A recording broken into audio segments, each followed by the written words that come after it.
시청자 여러분, 편안한 주말 보내고 계십니까? 한 주간의 뉴스를 쉽게 정리해드리는 토요 랭킹쇼 지금 출발하겠습니다. 네, 이현중 문화일보 논설위원, 최진봉 성공회대 교수, 정혁진 변호사와 함께합니다. 어서 오세요. 안녕하세요. 그럼 저희가 준비한 첫 번째 한 랭킹 지금 바로 만나보시죠. 사과로 얼룩진 대선.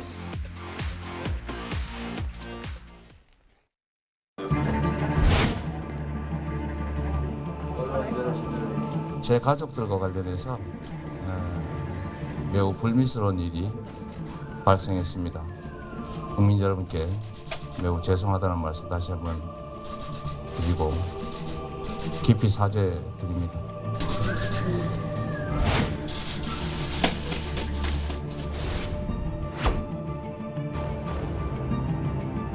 제가 알기로는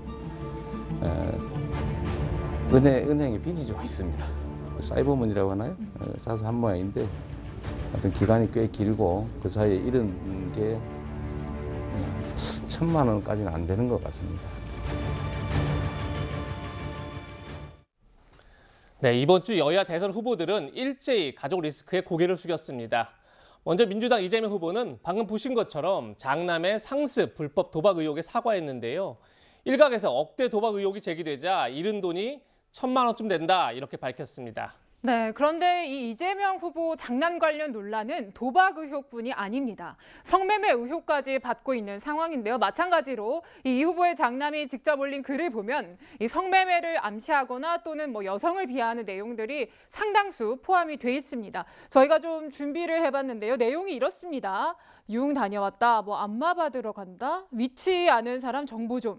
마사지 시간도 안 지키고 이런 내용들이 삭제가 지금은 됐다라고는 하지만 포함이 됐다는 게 드러난 겁니다. 네, 이재명 후보는 장남이 불법 마사지 업소를 출입했다 이 의혹에 대해서도 해명했는데요. 그 목소리 듣고 본격적으로 이야기 이어가겠습니다. 저도 확인을 해봤는데 성매매 사실은 없었다고 합니다. 근데 아무래도 좀 그 내용이나 이런 것들을 봤을 때는 하지 않고서 좀 썼다고 하기에는 조금 의심스러운 부분이 있었어요. 네, 저도 알 수 없는 일이긴 한데 본인이 맹세코 아니라고 하니 부모된 입장에서는 믿을 수밖에 없는 상황입니다. 이현정 의원님, 네. 지금 이 후보 얘기는 나도 알 수는 없지만 아들이 아니라고 하니까 믿을 수밖에 없다 지금 이렇게 밝혔는데 불법 도박 의혹에서 성매매 의혹 어떻게 보고 계십니까? 지금 이제 이 아들이 이 커뮤니티에 난민이 글이 한 200개 정도 된다고 합니다. 지금 알려진 거는 이제 일부만 지금 알려져 있는데요. 지금 보면 일단 상습 도박은 사실인 것 같고요. 거기에 또 이제 안마시소 가서 성매매를 했다는 의혹이 있는 것이고요. 또 글의 내용을 보면 여성을 굉장히 비하하는 내용이 꽤 있는 것 같습니다. 네. 사실 이제 이재명 후보가 본인이 이 선거 전략으로 주요 이제 20, 30대에 대한 지지율이 상당히 좀 상대적으로 낮기 때문에 이 부분을 그동안 굉장히 집중을 해왔거든요. 20대와의 모임을 만든다든지 이 선거 전략도 그렇게 짜왔는데 사실 이런 주제들이 이들에게는 굉장히 좋지 않은 그런 이슈죠. 더군다나 이제 이 아들이 청소년이고 그러면 또 몰라서 그렇다 이렇게 이야기를 할 수 있는데 예. 원래 나이가 29입니다. 자, 그렇다 보니 이게 지금 벌써 수년째 계속되어 왔거든요. 더군다나 이재명 후보 본인이 그동안 보면 이런 도박 문제나 이런 것에 대해 굉장히 강경하게 대응을 했습니다. 더군다나 이 성매매 업소에 대해서도 경기도는 이런 거 없애겠다. 그래서 전화번호를 전부 다 차단시키면 된다. 이 보통 우리가 보면 이 명함형에 이제 전화번호를 꼽아놓지 않습니까? 그렇죠. 이거를 전부 다 수거해서 다 잘라버리겠다라고 이야기를 했는데 지금 성남에서 저런 일이 벌어진 거거든요. 이제 그런 상황을 보면 지금 과연 이재명 후보가 본인이 대장동 문제로 해서 과연 행정에 어떤 잘하느냐 이거에 대한 의문이 있었잖아요. 또 두 번째로 지금 자녀 문제, 본인도 사실은 예전부터 문제가 있었습니다만은 네. 자녀 문제까지 비롯되다 보니까 과연 이게 특히 본인이 한 20, 30대에게 상당한 영향을 미칠 수 있겠다. 아마 거기에 전전긍긍하고 있는 것 같습니다.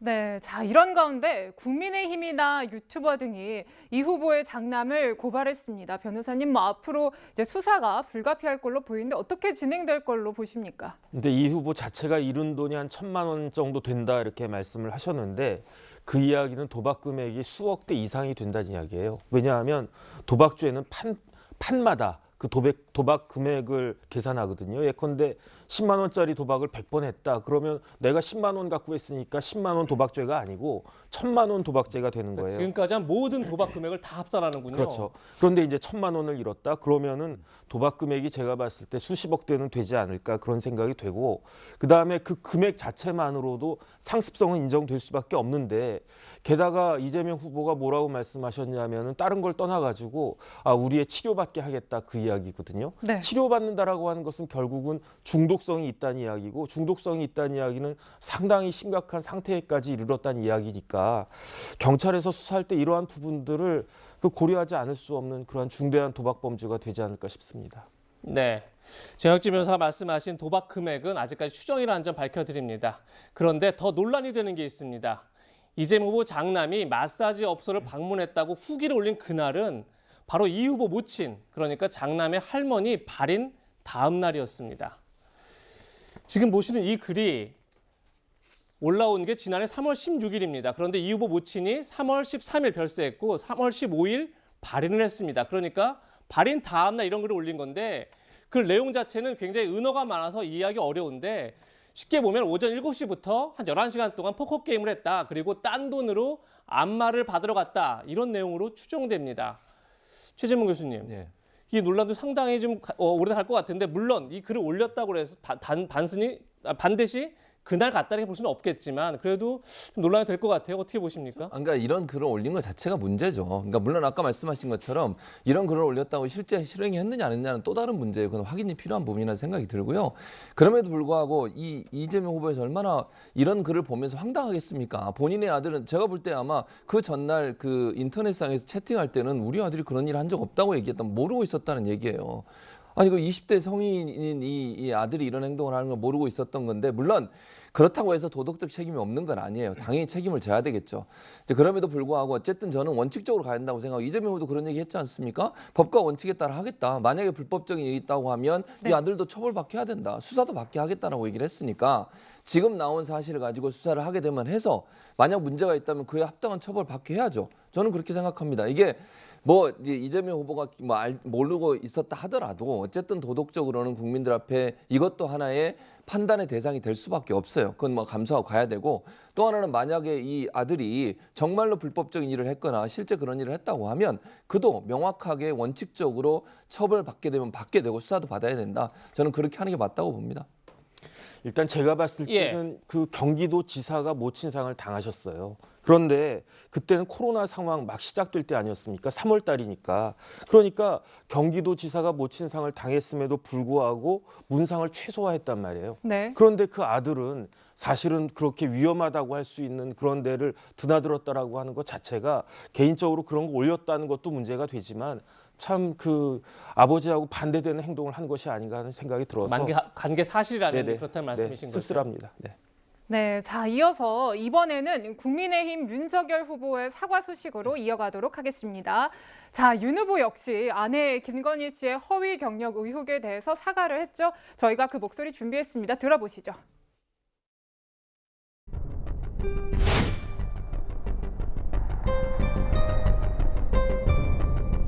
제 아내와 관련된 논란으로 국민 여러분께 심려를 끼쳐드려 죄송합니다. 이후 여하를 불문하고 경력 기재가 정확하지 않고 논란을 야기하게 된 것 그 자체만으로도 제가 강조해온 공정과 상식에 맞지 않는 것임을 분명히 말씀드립니다. 아내와 관련된 국민의 비판을 겸허히 달게 받겠습니다. 죄송합니다.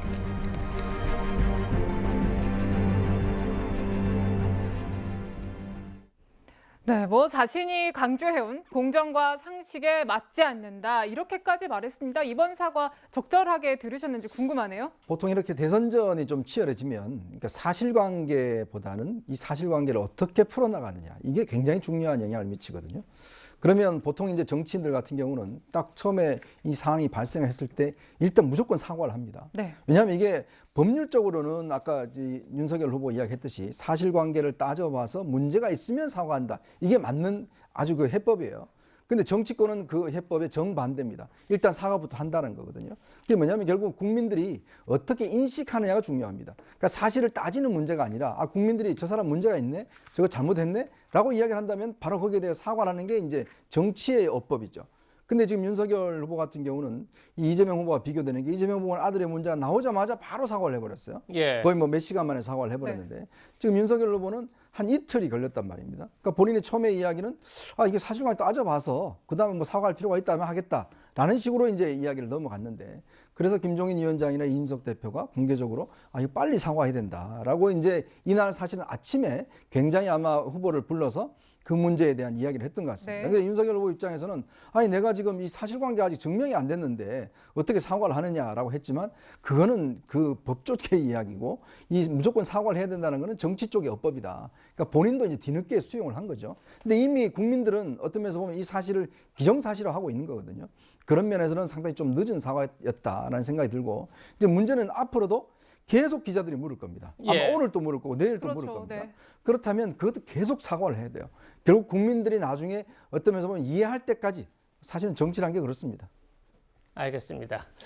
윤석열 후보가 어제 사과했습니다. 그런데 김건희 씨의 경력 중에 어떤 부분이 허위인지 혹은 과장된 건지 구체적으로 해명하지는 않았는데요. 지금까지 제기된 김건희 씨 허위 경력 논란 몇 가지 저희가 살펴보겠습니다. 보시는 것처럼 2002년부터 3년간 한국게임산업협회에서 기획이사로 활동했다 이런 의혹이 있었는데 자, 재직증명서는 단체로부터 발급받았다 이렇게 윤석열 후보가 얘기를 했었죠. 그런데 당시 협회장 그리고 사무국장은 잘 기억이 나지 않는다 이렇게 얘기한 상황에서 어떤 직인이나 일련 번호 등이 양식과 다르다 이런 의혹이 같이 제기되고 있습니다. 그리고 1995년 미술 세계 대상전에서 우수상을 수상했다 이렇게 밝히고 있는데 지금까지 그러니까 국민의힘에서는 25년 전 일이라 사실 확인이 어렵다고 그랬는데 현재까지 확인된 것으로는 1995년 당시 미술 세계 대상전의 수상자 명단에는 김건희 씨나 혹은 개명전 이름이 포함되어 있지 않다 지금 이렇게 나오고 있습니다. 또 다른 의혹도 제기되고 있는데요. 2003년도에 삼성미술관 전시회를 개최했다 이렇게 경력을 밝혔지만 당시에 삼성미술관에서 전시를 한 적이 없는 거죠. 그러다 보니까 김건희 씨는 삼성미술관이 아니라 분당에 있는 삼성 프라자에 있는 갤러리에서 전시를 했다 이렇게 밝혔지만 KBS 보도에 따르면 삼성 프라자 갤러리에서도 전시한 적이 없다. 지금 이렇게 밝히고 있는 그런 상황입니다.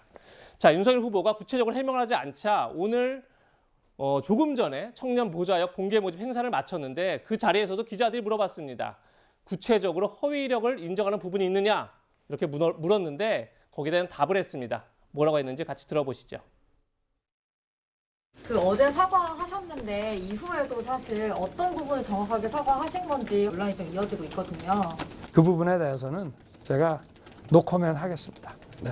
제가 어제 말씀을 드렸고 또 그거는 앞으로 어떤 나중에 무슨 상황이 생길지도 모르고 제가 어제는 제 아내를 대신해서 국민들께 말씀을 드렸고 더는 제가 그 질문에 대해서는 코멘트하지 않겠습니다. 원래는 사실관계가 다 밝혀지고 나서 이제 사과를 하겠다는 입장이셨는데 좀 바꾸신 이유는 뭘까요? 코멘트하지 않겠습니다.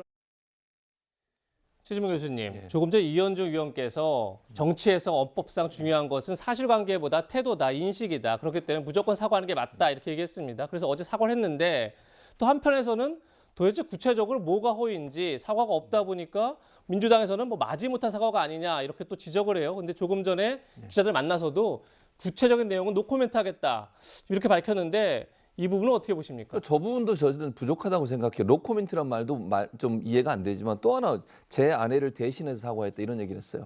물론 본인이 뭐 결혼하기 전에 일이니까 모른다고 얘기할 수도 있고 또 결혼한 뒤에도 의혹이 생긴 게 지금 있습니다. 제 아내를 대신해서 했다는 말은 본인은 책임이 없다는 얘기예요. 저런 태도가 저는 문제라고 봅니다. 그러니까 본인한테 전혀 도움이 안 돼요. 물론 뭐 본인이 그걸 모르고 아내가 한 일이고 몰랐기 때문에 나는 괜찮다? 그럼 반대로 해서 이재명 후보도 그렇게 얘기할 수 있는 거 아니에요. 아들이 얘기도 안 하고 혼자서 성인 돼서 그런 행동을 했는데 그걸 왜 나한테 묻습니까? 이게 말이 됩니까? 국민들이 볼 때 이걸 어떻게 보겠습니까 대체. 저는 윤석열 후보의 대응은 정말 큰 문제라고 생각해요. 타이밍, 사과는 두 가지가 중요해요. 타이밍이 중요하고요. 내용도 중요한데 두 가지 다가 지금 현재 국민들에게 만족스러운 효과를 내지 못하고 있어요.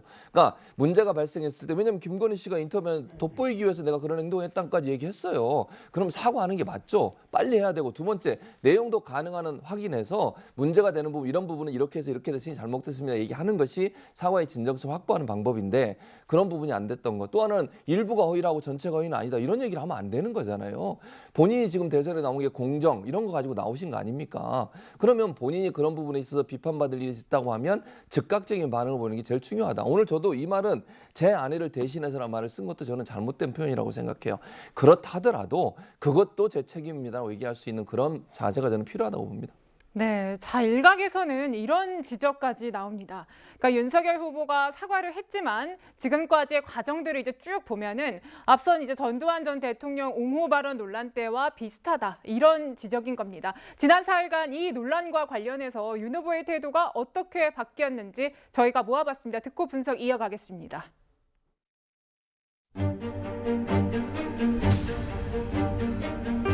그러니까 YTN의 그 기사는 부분적으로는 모르겠습니다만 전체적으로 허위 경력은 아니고 그 수상이라고 하는 것이 완전히 날조된 것이 아니라 YTN 보도처럼 그것이 허위는 아니라는 것입니다. 현실을 좀 잘 보시라고. 저쪽에서 떠드는 얘기 그냥 듣기만 하지 마시고 대학에 아는 분들 있으면 물어보세요. 여권의 이런 그 공세가 좀 기획 공세고 아무리 부당하다고 느껴진다 하더라도 국민의 눈높이와 국민의 기대에서 봤을 때 조금이라도 미흡한 게 있다면 국민들께는 이 부분에 대해서 송구한 마음을 갖는 것이 맞다고 저는 생각합니다. 그 내용이 좀 더 정확하게 밝혀지면 이런 점은 인정한다 하면서 사과를 드려야지 그냥 잘 모르면서 사과한다는 것도 좀 그렇지 않겠습니까? 어쨌든 공세의 빌미라도 준 것 자체가 그거는 잘못됐다고 저는 생각합니다. 네, 쭉 들으셨는데 앞서 이제 전두환 전 대통령 옹호 발언을 사과를 했을 때도 처음에는 좀 이제 부인하고 언론 탓을 하다 결국 수용했는데 이번에도 비슷한 흐름이었다, 과정이었다 이런 평가가 나옵니다. 자, 변호사님은 어떻게 평가하시는지 궁금합니다. 그 윤석열 후보가 검찰총장까지 하셨지만 사과하는 법을 배워야 될 것 같아요. 이유 여하 그 빌미로 준 것 자체가 잘못이다. 이유 여하를 막론하고 잘못했다. 그거는 그런 사과는 유권자들이 원하지 않거든요. 왜냐하면 사과할 부분만 사과하시면 되지 사과할 필요가 없는 부분을 왜 사과한다라고 합니까? 제가 봤을 때 저런 그 표현이나 저 태도는 조금 과하게 이야기하면 검사가 조폭 불러놓고 한 대 딱 때려놓고 야 미안하다 이렇게 이야기하는 것과 무슨 차이가 있나 그런 생각이 들고 그다음에 옛날 그 카이사르가 시저가 유명한 말 하지 않았습니까? 시저의 마누라는 의심도 받으면 안 된다 이런 이야기를 했어요. 그 윤석열 후보가 카이사르랑 똑같은 사람입니까? 제가 봤을 때는 김건희 씨의 어떤 부분이 잘못됐는지를 적시한 다음에 그 부분에 대해서 잘못했다, 미안하다 이렇게 사과를 다시 한번 하시는 것이 맞지 않은가 싶습니다. 예, 정혁진 변호사의 개인적 의견 들어봤는데요. 윤 후보 사과와 별개로 해서 아직 공개 행보에 나서지 않은 김건희 씨의 태도를 두고도 논란이 되고 있습니다. 허위 경력 의혹과 관련해서 보도가 처음 나온 날 한 언론사 카메라에 김건희 씨 모습이 잡혔는데 도망치는 듯한 모습에 큰 논란이 됐었죠. 그 모습 보고 이야기 이어가겠습니다. 김건희 씨, 공개 일정 언제부터 하실 건가요? 논란에 대해서 한 말씀만 좀 해주세요.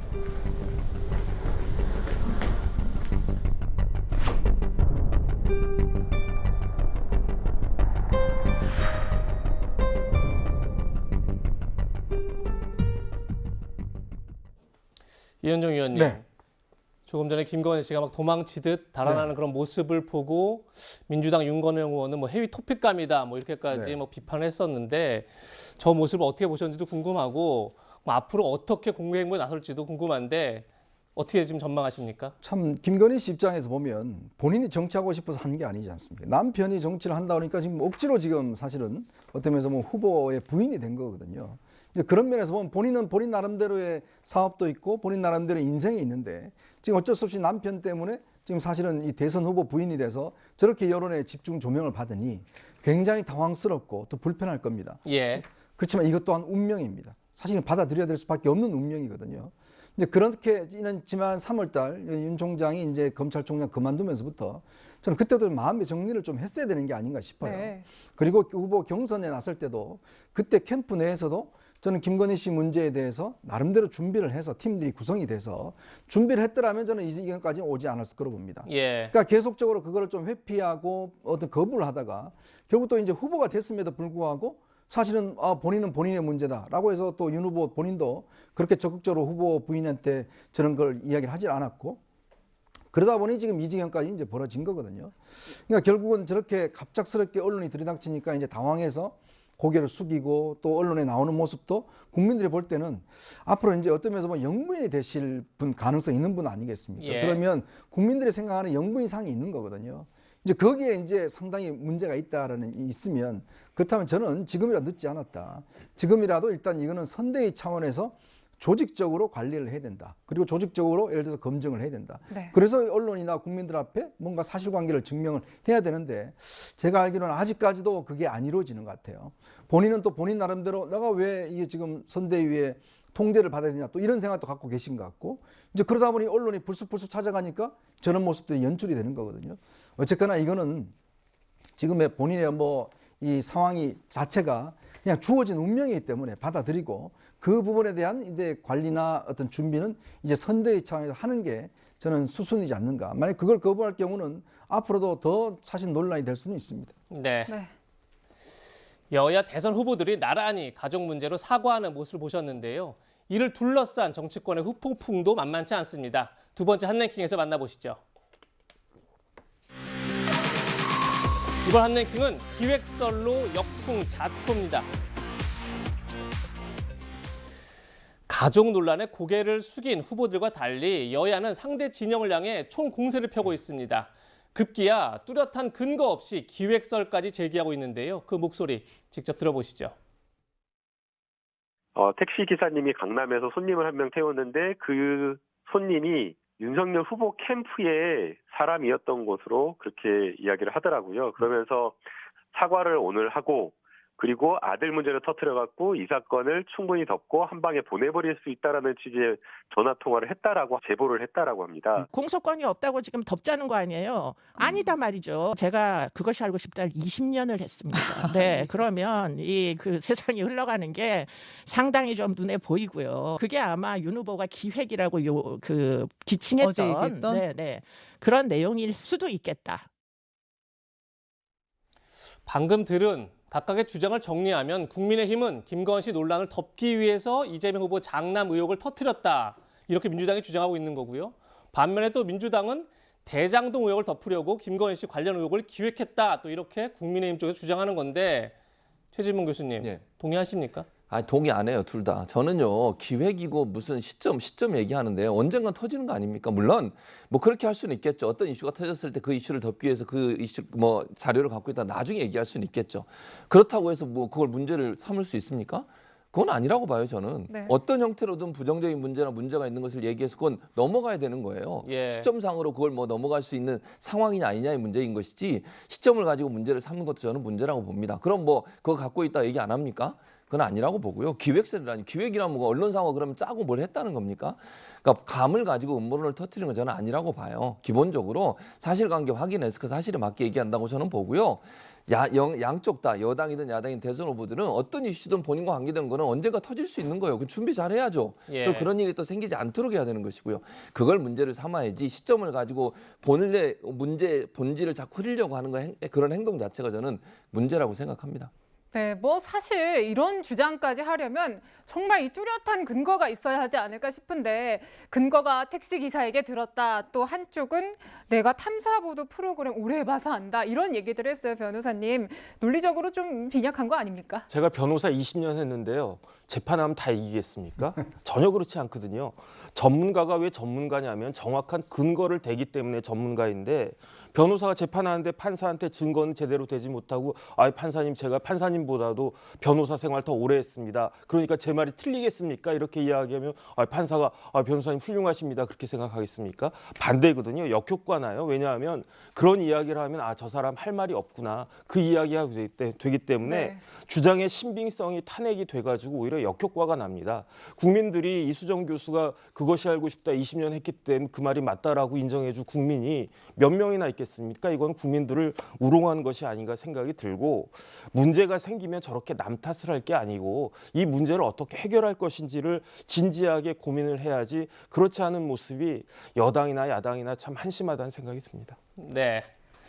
여야는 잇따라 터진 가족 리스크를 수습하기에 여념이 없는데요. 이 과정에서 우리 후보의 가족 문제가 상대 후보의 가족 문제보다 덜 심각하다 이렇게 주장하고 있습니다. 직접 들어보시죠.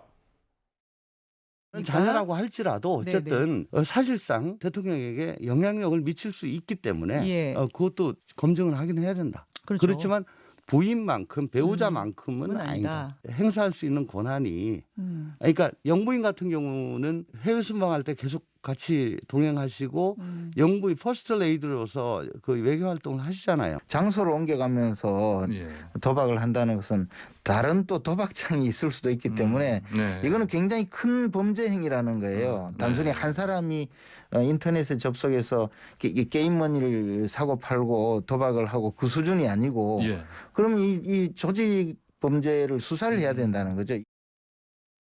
이번에도 비교해 볼까요? 민주당 조홍천 의원은 자식 문제보다 배우자 문제가 더 심각하다 지금 이렇게 주장하고 있습니다.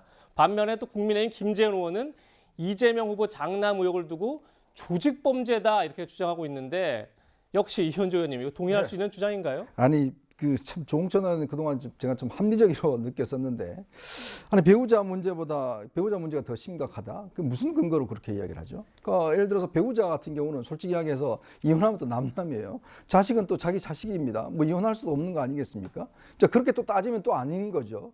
그러니까 지금 자기에게 유리한 이야기만 지금 가려하면서 즉 자신의 어떤 안경으로만 세상을 보는 겁니다. 그리고 또 자기 지지층들한테만 그 논리를 강화시켜주고 있다 보니까 이런 이제 근거 없는 이야기들이 나오는 거거든요. 저는 그런 면에서 보면 과연 이게 뭐 선거전에 있어서는 자기 지지층들에게 뭔가 결집시키고 어떤 설명할 수 있는 논리를 만들어준다는 측면에서는 뭐 이게 가능하지만 그러나 일반적으로 우리 국민들이 들으시기에 이게 굉장히 불편한 거 아니겠습니까? 배우자 문제건 자녀 문제건 간에 이거는 결국은 후보자가 과연 일단 가정에서 이 문제를 어떻게 해결했느냐라는 문제에 대한 이제 그걸로 결집되는 거 아니겠어요? 이제 그렇다면 이런 문제는 아까도 말씀드렸지만 그 자체로 문제를 봐라. 그리고 이 문제는 변명하려고 하면 사실은 이거는 오히려 마이너스다. 오히려 인정하고 사과하고 그렇게 하면 이거 잊혀집니다. 국민들은 결국 지금 선거전이라는 게요. 지금 당장 이걸 되게 큰 문제 같지만. 또 일주일 지나 보십시오. 언제 그 문제 있었지? 대장동 보십시오. 그게 문제가 그렇게 난리를 쳤는데 지금 결국 보면 지금 문제 대장동 문제 그렇게 안 나오지 않습니까? 마찬가지로 지금도 마찬가지 이 문제를 접근하는 방식이 결국 국민들이 어떻게 판단하냐에 달려 있거든요. 저는 그만큼 국민들의 입장에서 이 문제를 좀 후보들이 접근해야 된다는 생각이 듭니다. 방금 이제 이현정이 조홍천 의원 얘기만 하셔가지고 저희 한마디 더 붙이면 김재원 의원도 저는 큰 문제라고 봐요. 조직 범죄라뇨. 그 아직 확인도 안 된 내용 가지고 그렇게 얘기하시면 저는 안 된다고 봅니다. 그러니까 사실관계 확인하고 저는 이게 아들이든 부인이든 국민들이 판단하실 거예요. 그 부분이 어쨌든 영향을 미칠 거라고 저는 보거든요. 경중이라고 하는 국민들이 판단하고 앞으로 이 문제가 어떻게 확산되느냐를 지켜봐야 되는 것이지 어느 한 것이 다른 것보다 크다 적다 지금 얘기할 수 없는 것이고 확인도 안 된 조직 범죄다 뭐 오프라인에 있는 도박장이 몇 군데를 할 때 이렇게 얘기하시는 것은 뭐 의혹을 제기하는 것 같은데 확인된 사실을 가지고 얘기하시는 게 맞다고 저는 봅니다. 네, 저희가 뭐 분석을 이어가는 것처럼 여야가 서로 과하게 비판하는 것도 참 문제지만요. 반대로 또 무리하게 자기 편 감싸기로 일관하는 모습도 좋아 보이지는 않습니다. 여야의 목소리 비교하면서 들어보시죠. 아드님이 그 굉장히 다수의 여성 혐오적인 발언들을 게시판에 남기셨더라고요. 성평등 자문단 공동 단장 맡고 계시는데 한마디 좀 해주시죠. 그런 식의 발언들은 뭐 너무 저희가 많이 경험을 해서요. 굉장히 안타깝지만 또 평범하기도 하고요. 근데 이런 사안은 범죄를 구성하는 행위가 아니에요. 이력서에 한 줄 적고 끝나는 것이 아니고 증빙 자료를 다 첨부를 해야 돼요. 네네. 그러니까 쉽게 말해서 증빙 자료에는 정확한 자료가 나와 있잖아요. 근데 이제 김건희 씨 표현대로 조금 돋보이게 좀 제목을 좀 근사하게 썼는데. 네, 뭐 이재명 후보의 장남은 차마 이제 저희가 소개를 하기 힘들 정도로 여러 여성 비하글을 올린 것으로 알려졌는데 들으셨다시피 권인숙 의원은 평범하다 이렇게 표현을 했고요. 이제 또 김재원 의원은 김건희 씨의 허위 경력 논란에 대해서 제목을 좀 근사하게 썼을 뿐이다 이렇게 밝혔습니다. 자, 뭐 이런 내용도 여야 모두 내로남불인 거 아닙니까? 저는 개인적으로 서글프다라고 생각을 하고 저희 또래들 많은 사람들이 그렇게 생각하지 않을까 싶습니다. 1986년도에 제가 대학교 1학년 때였는데요. 그때 이제 조영래 변호사가 떨리는 목소리로 우리가 그 이름을 부르기를 삼가지 않으면 안 되게 된 사람이라고 한 사람이 있었어요. 근데 바로 그 사람이 이러한 상황에서 저런 이야기를 한다? 이런 상황을 평범한 상황이다라고 이야기를 한다. 저는 뭐 다른 걸 다 떠나가지고 같은 80년대 대학을 다닌 사람으로서 아니 도대체 정치가 뭐길래 하는 그런 서글픈 생각이 들고요. 권인숙 의원님을 두고 말씀하신 거군요. 뭐 김재원 전 의원님에 대해서 뭐 더 이상 이야기할 필요도 없을 것 같습니다. 네. 알겠습니다. 어쨌든 정혁진 변호사의 개인적 의견이라는 점 밝혀드리고요. 저희가 지금까지 근거 없는 기획서를 제기하거나 혹은 상대 후보를 향해 무리하게 공격하거나 또 반대로 자기 후보를 무리하게 감싸는 문제들을 짚어봤는데 이번에는 확인되지 않는 주장들도 넘쳐나고 있어서 그 문제를 짚어보려고 합니다. 열린민주당 김의겸 의원의 주장인데요. 직접 들어보시죠. 제가 청와대 들어가면 가장 먼저 초대해서 식사 대접해드릴게요.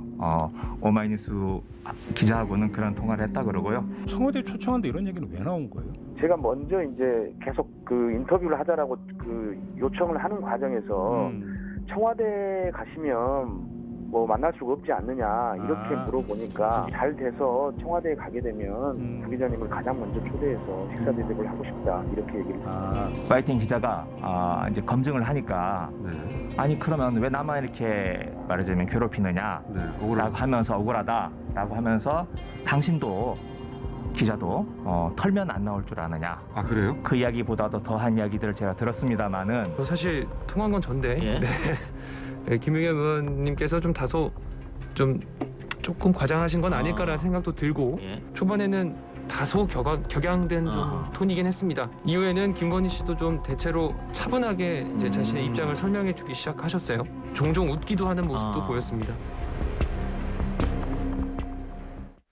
김의겸 의원의 주장을 좀 정리해 볼까요? 그러니까 김건희 씨가 오마이뉴스 기자에게 내가 청와대 들어가면 가장 먼저 초대해서 식사 대접을 하겠다 이렇게 말했다고 주장했는데 알고 보니까 오마이뉴스 기자는 내가 먼저 청와대 가면 이제 뵐 수 없는 거 아니냐 이렇게 얘기하니까 거기에 대한 답으로 했다는 얘기다 이렇게 주장을 한 거고요.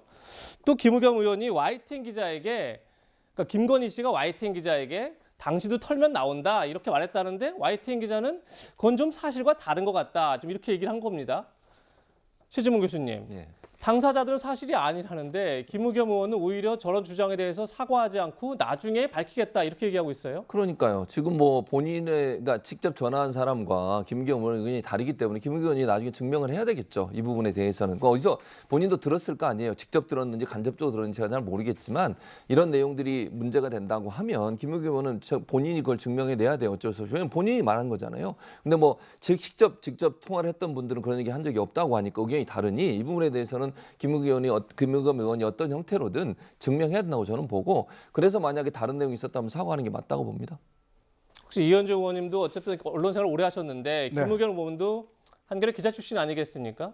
근거가 있을 것 같기도 하고 아니면 또 당사자들이 아니라고 하니까 근거 없이 얘기하는 것 같기도 하고 어떻게 보십니까? 솔직히 저는 좀 부끄럽습니다. 같은 기자 출신인데 글쎄요. 우리가 기자의 생명은 뭐냐면 일단 자기가 확인하는 게 가장 중요합니다. 즉 직접 듣거나 직접 눈으로 확인하고 그래서 이제 기자가 전달자이지 않습니까? 거기에 어떤 자기의 시각으로 논평을 하고 이런 걸 할 수 있습니다. 근데 지금 김의겸 의원 이야기는 그 취재한 기자한테 들은 이야기에서 앞뒤를 잘라먹고 그 이야기만 지금 부각시켜서 한 것이고 또 거기에다가 또 과장해서 한 이야기 아니겠습니까? 지금 담당 기자들이 그렇게 이야기를 하고 있잖아요. 더군다나 저는 이걸 보면서 본인이 그걸 마치 사시는 것처럼 방송에 나와서 이야기를 하면 과연 국민들이 이걸 어떻게 생각을 할까요? 그리고 김의겸 의원은 이미 본인이 예전부터 여러 가지 청와대 대변인까지 한 사람 아닙니까? 네. 이 정부의 대변인까지 한 분이, 더군다나 기자 생활 30년 한 분이 이렇게 접근하면 안 되죠. 그리고 더군다나 지금 기자들 같은 경우도 저는 그렇습니다. 이거를 김의겸 의원이 뻔히 이분이 이렇게 나가면 이야기를 할 줄 알면서 왜 김의겸 의원한테 이런 이야기를 하는지 모르겠어요. 본인들이 직접 나와서 언론에 나와서 이렇게 취재를 하니까 이렇게 이야기를 하더라고 이야기하면 되는데, 그거를 김의겸 의원한테 공개되지 않는 내용을 이야기를 함으로 해서 또 이 문제를 불거지잖아요. 저는 기자들도 이게 문제가 있다고 봅니다. 자기가 취재한 거는요, 이런 방식으로, 즉 기사로, 그리고 직접 본인 입으로 이야기를 해야지, 이런 방식으로 이야기를 하면 이런 왜곡된, 정말 앞뒤가 너무 안 맞는 이야기가 나올 수 있습니다. 네, 근데 제가 봤을 때는 예. 저는 괜찮은데 어떤 사람이 당신 기분 나쁠 거야라고 우기는 거와 똑같은데, 그런데 그렇게 우기는 것에 의도가 있다는 거죠. 그러면 더 나쁜 거 아니겠습니까? 김의겸 의원의 주장에 의도가 있다. 그렇죠. 예. 다른 사람을 깎아내리고 더 나쁜 상황으로 몰아가려고 하는 그런 의도로 나는 괜찮은데 마치 네가 안 좋은 것처럼 이야기하는 거니까, 기자를 뭐 몇 년 하고 대변인하고 그런 걸 떠나가지고 국민 한 사람으로서 상식적으로도 말이 안 되는 궤변을 하고 있는 것이다라는 생각이 듭니다. 네, 정혁진 변호사의 개인 의견 들어봤고요. 정 변호사님과는 여기서 인사드리겠습니다. 감사합니다. 이렇게 비호감 대선이 현실화됐다, 이런 분석이 나오고 있는데 최근 여론은 어떻게 움직이고 있을까요? 저희가 세 번째 한랭킹에서 준비했습니다. 비호감 대선 누굴 뽑나? 내년 3월 9일 대선까지 남은 시간은 81일입니다. 그런데 여야 모두 새로운 비전 경쟁보다 네거티브 공방에 몰두하고 있는 그런 상황인데요.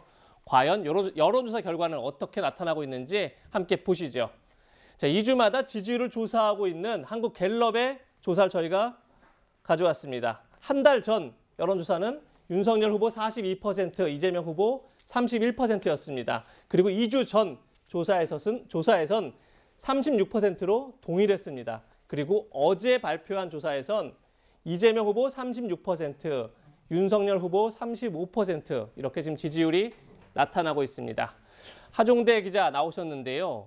4주 전만 해도 윤석열 후보가 오차 범위 밖에서 앞선 결과가 나왔는데 지금은 초접전 양상이에요. 이런 여론의 흐름 어떻게 읽고 계십니까? 제가 보기에는 어쨌든 윤석열 후보가 후보로 선출된 이후에 그 효과로 상당히 한 10% 가까이 이렇게 차이를 보였는데, 지금 한 5주 사이에 거의 초접전 상태로 바뀐 거란 말이에요. 가장 큰 문제는 이제 사실 윤석열 후보 캠프 자체의 문제죠. 조직 문제에서도 사실 김종인 총괄 선대위원장 모셔오는데도 3주 이상 서로 갈등을 이뤘고, 이준석 대표하고도 뭐 갈등이 있었고, 그다음에 또 영입했던 인물들도 논란이 있어서 결국 사퇴한 사람들도 있었고, 이런 등등이 여러 가지가 있었는데, 제가 보기에는 이런 것들이 일어난 것 자체가 문제였다기보다는, 이런 것들은 사실은 이재명 후보 측에서도 거의 비슷한 게 많이 일어났어요. 근데 가장 큰 문제는 윤석열 후보가 이거를 대처하는 그 자세, 과정이 좀 잘못됐다. 그건 뭐냐면요, 가장 큰 차이가 뭐냐면 이재명 후보는 상당히 재빠르게 기민하게 대처를 합니다. 그런데 비해서 윤석열 후보는 어떻게 보면 상당히 좀 억지로 좀 딸려오는 듯한, 끌려오는 듯한 그런 모습을 많이 보였어요. 그런 것들이 결국은 지지율로 거기에 그대로 반영된 거 아닌가 이런 생각을 하는데, 제가 보기에 윤석열 후보가 사실은 이제 정치한 지 1년도 안 됐지 않습니까?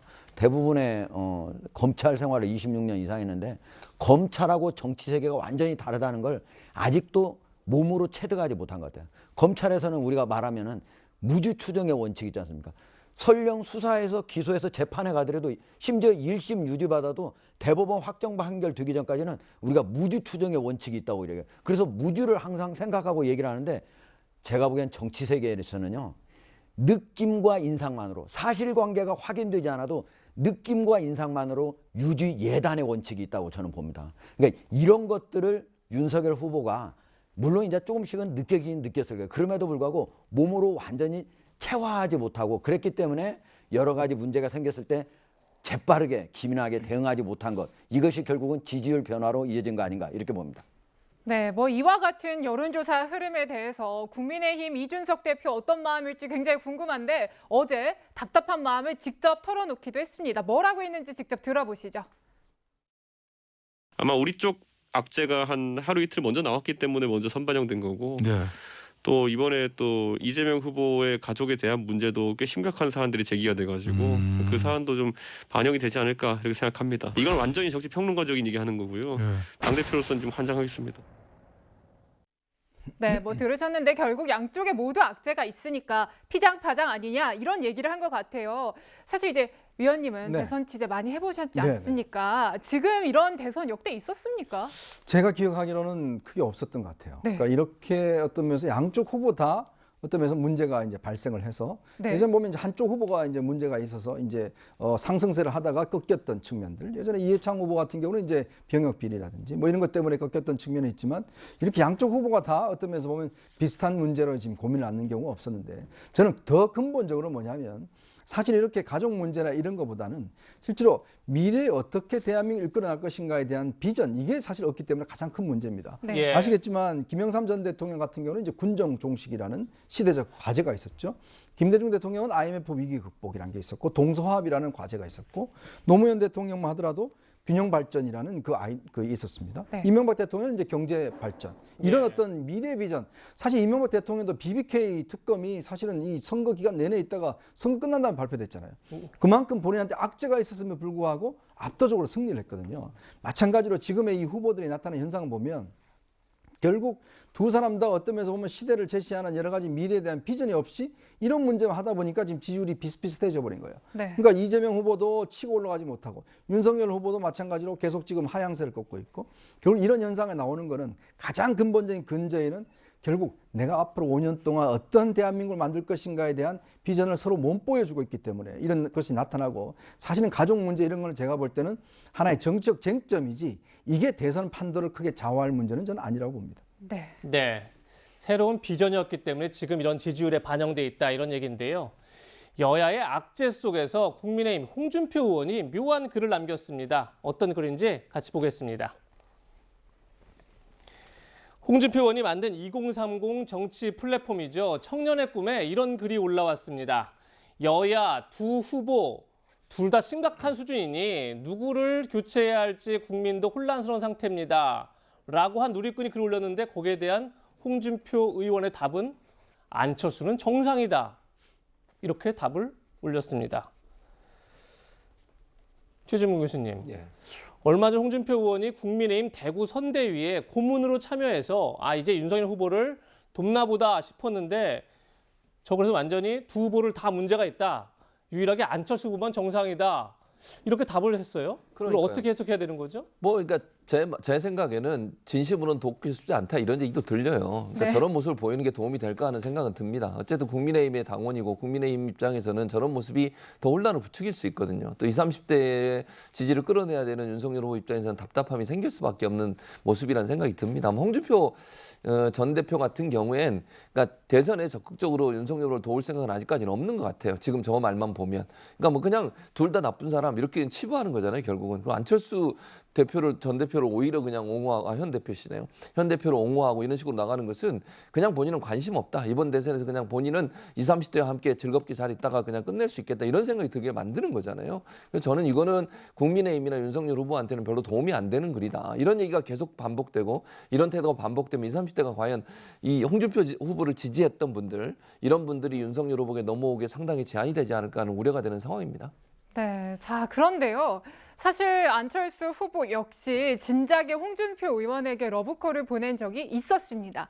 지난 2일에 안철수 후보는 그러니까 청년의 꿈에 직접 이런 글을 올렸습니다. 자, 내용을 좀 보시면요. 왜 청년들은 홍준표 의원님을 좋아하고 열광할까요? 한 수 배우고 싶다.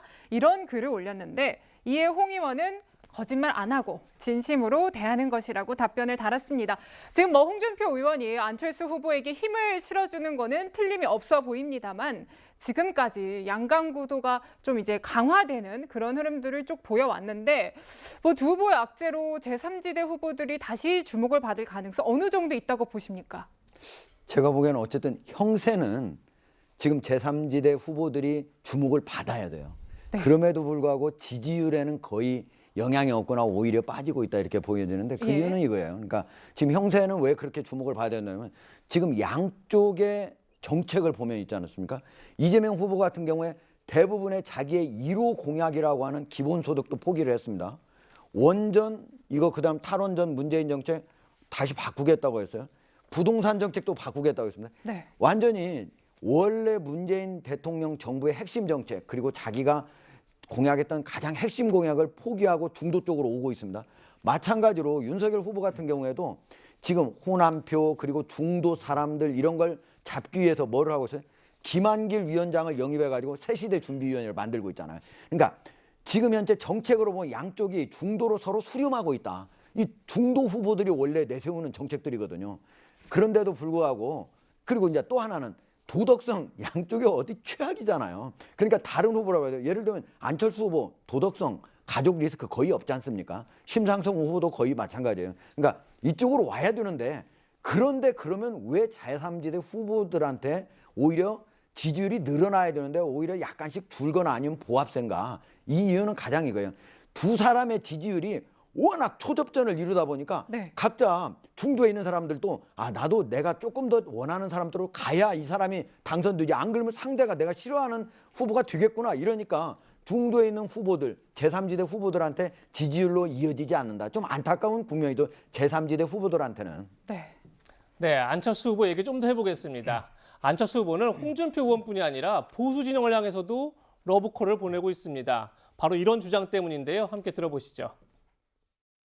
저는 문재인 대통령께 국민 통합을 위한 결단을 요구합니다. 이번 성탄절에 이명박, 박근혜 두 전직 대통령에 대한 형 집행정지를 결정해 주십시오.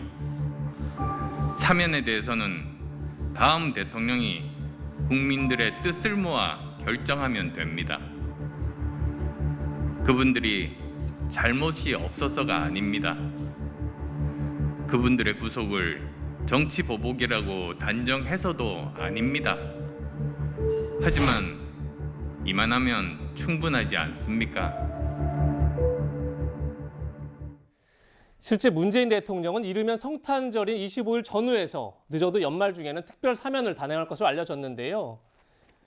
보시는 것처럼 법무부가 오늘 21일 사면심사위원회 전체 회의를 엽니다. 그런데 특사 대상에는 생계형 범죄, 집회 시위 관련 사범들을 중심으로 해서 특사를 할 것이다. 그래서 이명박, 박근혜 두 전직 대통령, 한명숙 전 총리 등은 특사에서 제외될 것이다. 이렇게 지금 알려지고 있습니다.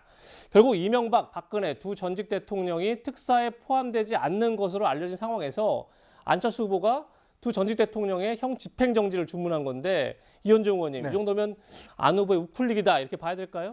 뭐 우클릭도 우클릭이지만 저는 안철수 후보의 이 견해를 문재인 대통령이 좀 귀담아 들을 필요가 있다는 생각이 들어요. 예. 일단 형 집행정지라는 것은 이제 지금 사면하고 좀 다른 조치거든요. 근데 사면은 나중에 뭐 차기 대통령이 하더라도 지금 벌써 4년 9개월이 됐나요? 박근혜 전 대통령이 이제 구속된 지. 사실은 문재인 정권 내내 이제 구속돼 있는 거 아니겠습니까? 전직 대통령 2명이 이제 구속돼 있는데, 네. 물론 뭐 어떤 법률적으로 따지면 뭐 이거는 논의할 가치는 없는 것이지만 모든 것이 다 법률적으로 건의되는 사항은 아니지 않습니까? 결국 정치적인 문제를 고려해야 될 텐데. 네. 예전에 전두환 노태우 전 대통령이 이제 2년 정도 구속돼 있다가 결국 그때 당선자인 김대중 대통령이 당시 김영삼 대통령에게 만나서 가시기 전에 사면하시고 하시라 라고 건의해서 결국 사면이 됐거든요. 결국 정치적인 문제는 정책으로 저는 풀어야 된다고 봅니다. 자, 그렇다면 저는 이번 크리스마스가 사실 문재인 대통령은 저는 마지막 기회라고 봅니다. 그러니까 본인이 결국은 뭐 어떤 면에서 보면 정치적 결자해지겠죠.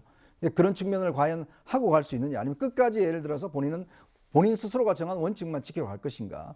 그게 어떤 면에서 보면 앞으로도 부담이 될 수가 있을 것이고, 또 저는 이것도 이재명 후보한테도 직접적인 어떤 영향을 미칠 가능성도 있다라는 측면에서 저는 문재인 대통령이 이 문제는 스스로 좀 이제 결자해지될 때가 아닌가, 저는 그런 생각을 갖고 있습니다. 네, 이런 상황에서요. 이번 달 말입니다. 박근혜 전 대통령이 옥중에서 만든 책을 출간할 예정이라고 합니다. 어떤 책인지 저희가 좀 준비를 해봤는데요. 자, 제목은 그리움은 아무에게나 생기지 않습니다라는 거고요. 지지자들에게 받은 편지, 또 답장, 이거를 엮은 책으로 알려졌습니다. 주목이 되는 건 탄핵에 대해서 이런 내용을 담았다는 겁니다. 자, 내용을 좀 보면요. 네. 거짓은 잠시 눈을 가리고 귀를 막아 속일 수 있지만 시간이 지나면 진실이 드러날 것이다. 형식적으로 합법적이라도 정당성이 없다면 법치주의라 할 수는 없다. 이런 내용입니다. 그러니까 탄핵을 두고 부당함, 억울함 이런 감정들을 좀 토로한 것으로 보이는데 사실 국민의힘이 정말 어렵게 탄핵의 강을 건넜지 않습니까? 이렇게 박 전 대통령이 주장하는 책이 출간이 되면 보수 진영이 다시 탄핵 논란에 휩싸일 가능성도 있지 않겠습니까?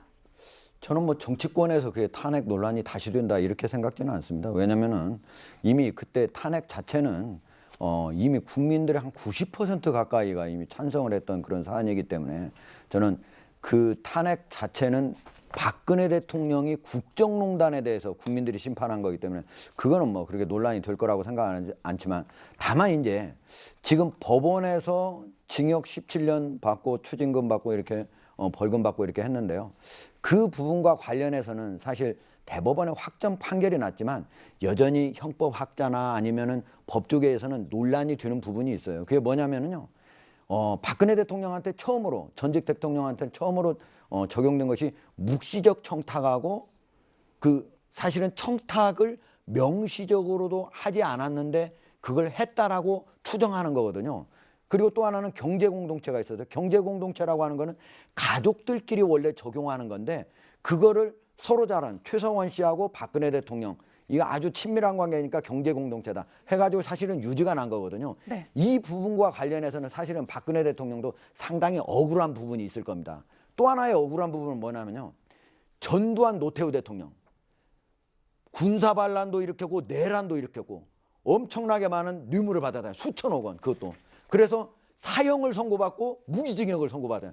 그분들이 얼마간 수감됐어요? 2년 약간 넘게 수감돼 있었습니다. 예. 지금 그런데 이명박 대통령 3년 가까이 되죠. 박근혜 대통령 무려 4년 9개월 지금 5년 가까이 됩니다. 그렇다면은 아까 안철수 후보가 얘기했지 않습니까? 이만하면 충분하지 않습니까? 그러니까 이 정도면은 과거에 전직 대통령들 수감됐던 사례에 비하면은 그런 게 비하면 억울하게 느낄 수 있는 분명한 그런 대목이 있다. 이런 측면에서는 저는 문재인 대통령이 좀 감안을 할 필요가 사면할 때 감안을 할 필요가 있다고 생각합니다. 네, 이현중 의원님, 네. 박근혜 전 대통령이 연말까지 책을 낸다. 네. 그럼 아무래도 또 이제 뭐 탄핵에 대한 논란, 또 사면에 대한 논란 등이 이어질 텐데 대선에 좀 영향이 있을까요? 어떻게 보십니까? 글쎄 뭐 실질적인 영향은 저는 뭐 그렇게는 없을 거로 보입니다. 네. 근데 이제 아마 박근혜 전 대통령이 4년 동안 외부에 전혀 어떤 면에서 보면 이제 사람 만나지도 않고 예. 유영하 변호사만 만났거든요.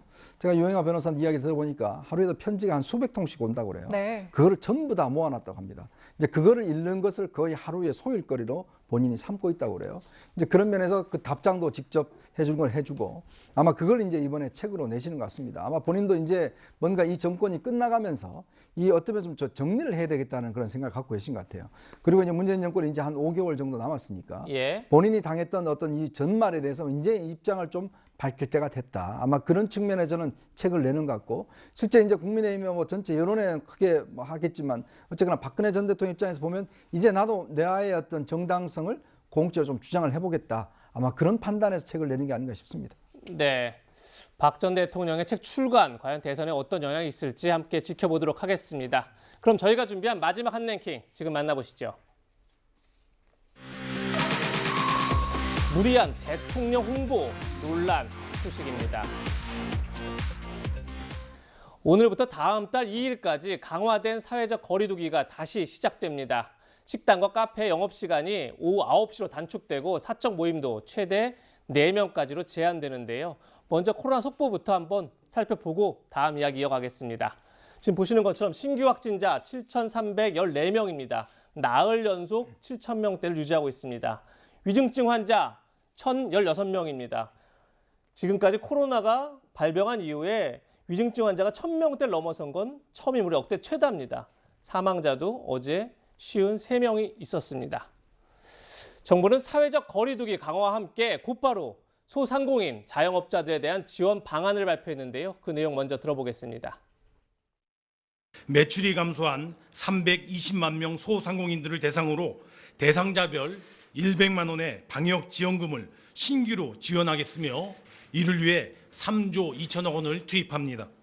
매출 감소만 확인되면 매출 규모, 방역 조치 수준과 무관하게 100만 원의 현금이 지원되는 것이며 네, 정부가 소상공인들의 손실 보상과 별도로 매출이 줄었으면 조건 없이 100만 원을 지급하겠다 이렇게 밝혔는데 이현정 의원님, 오늘 언론 조간신문을 보니까 어떤 언론에서는 100만 원을 일단 쏘기로 했다 뭐 이렇게까지 표현했던데 어떻게 보십니까 이 조치는? 그러니까 워낙 이제 민심이 지금 좋지가 않고 특히 위드 코로나 이야기를 하면 정부가 뭐 다 준비돼 있다는 식으로 10,000명이 돼도 괜찮다. 그리고 절대 후퇴하지 않겠다. 그래서 사실은 자영업자들이 그걸 믿고 새로운 알바도 고용하고 식자재도 다 들어놓고 했습니다.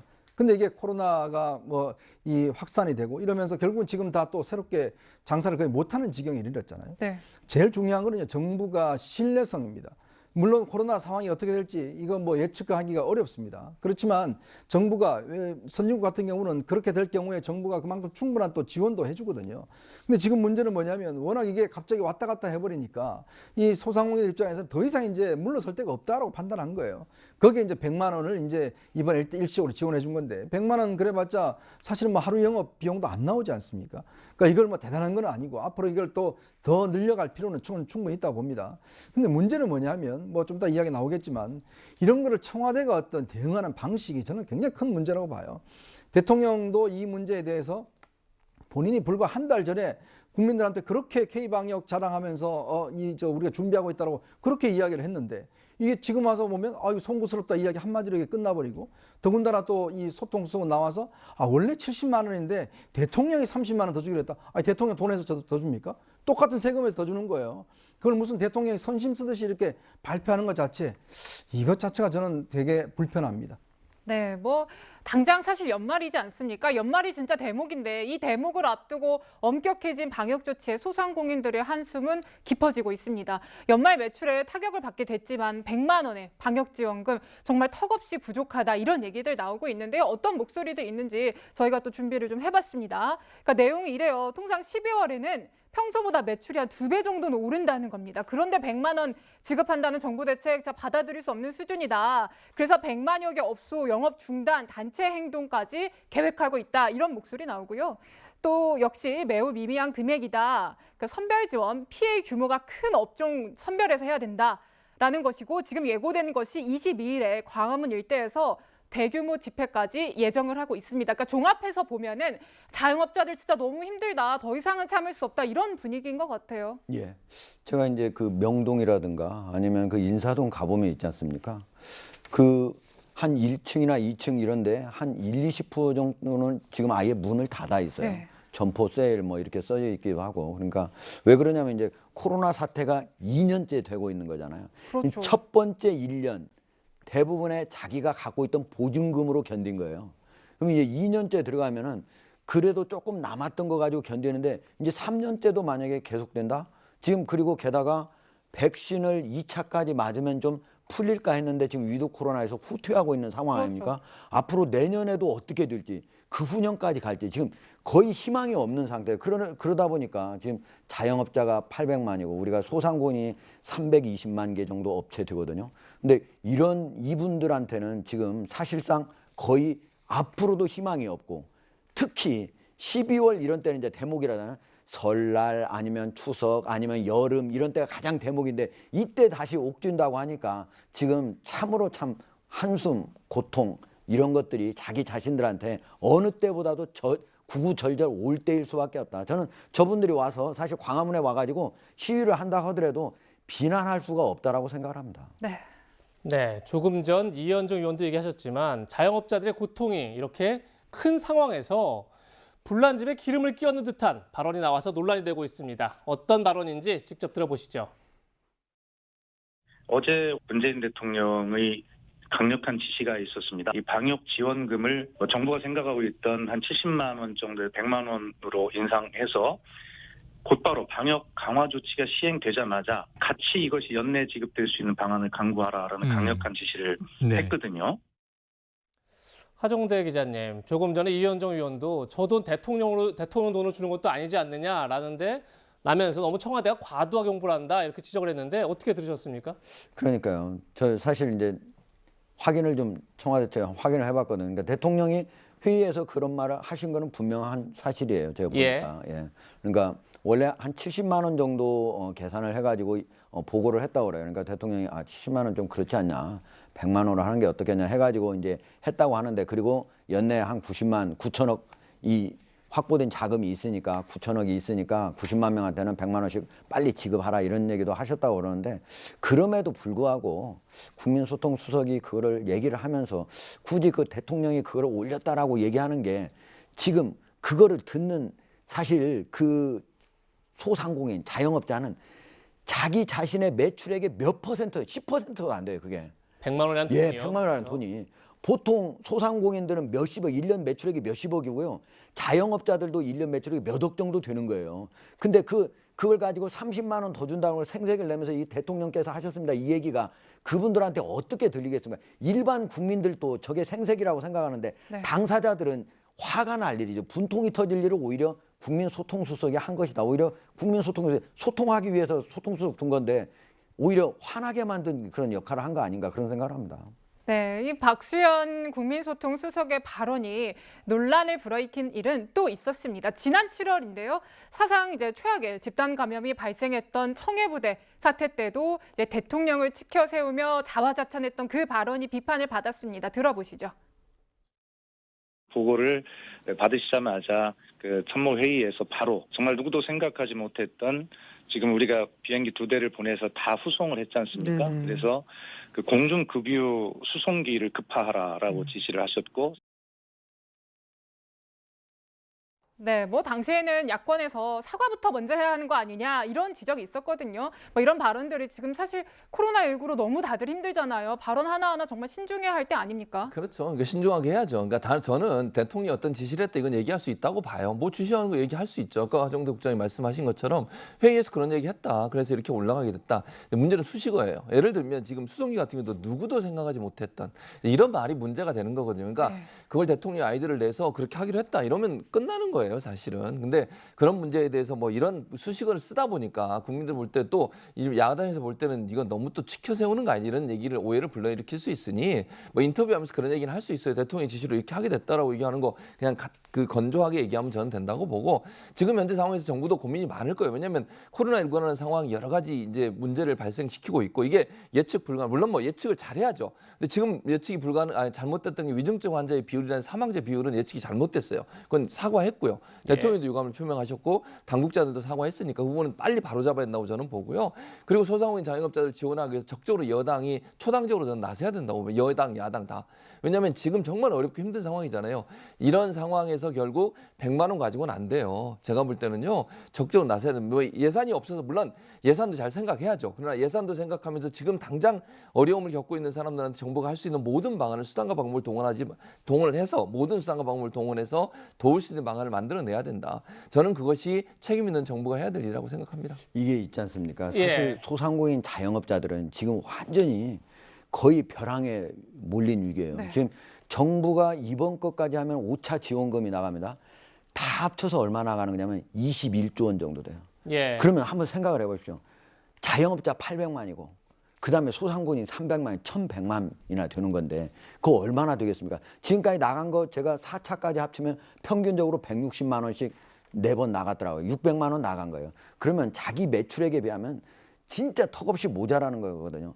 그러니까 물론 정부가 예산이 확보가 되지 못해서 이렇게 하는 건 충분히 이해가 돼요. 네. 그렇다면 우리가 예산을 최대한 확보하려고 했는데도 이 정도뿐이 못해서 진짜 이만큼뿐이 못 드린 거 너무 죄송합니다 하면서 그걸 발표해야지. 네. 마치 생색내듯이 발표하는 건 저는 자세 자체가 잘못돼 있다고 봅니다. 네, 자, 세 분과는 여기서 인사드리도록 하겠습니다. 고맙습니다. 그럼 지금부터 올바른 우리말을 배워보는 시간을 갖도록 하겠습니다. 오늘은 어떤 내용인지 화면으로 만나보시죠.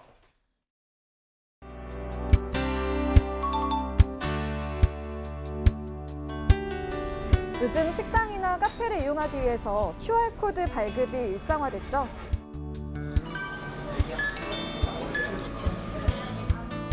QR코드에는 각종 정보가 담겨 있는 만큼 정보문이라고 순화해서 부르면 누구나 이해하기 쉽겠죠. 요즘 휴대전화로 결제 많이 하시죠? 그러기 위해서는 NFC 기능을 사용해야 되는데요.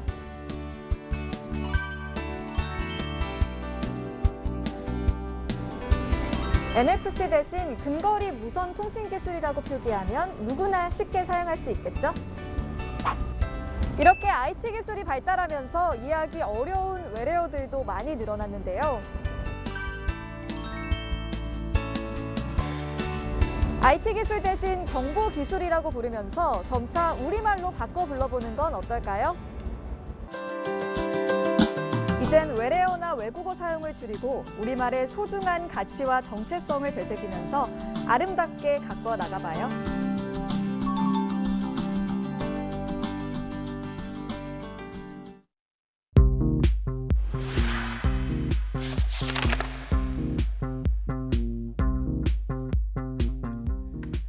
네, 신압으로 우리말 시간입니다. 강병규 기자 나왔는데요. 어느덧 오늘이 신압으로 우리말 마지막 방송입니다. 강 기자, 오늘의 열쇠말 소개해 주시죠. 네, 15회 이르는 동안 다양한 주제, 분야에서 순화어들을 소개해드렸는데요.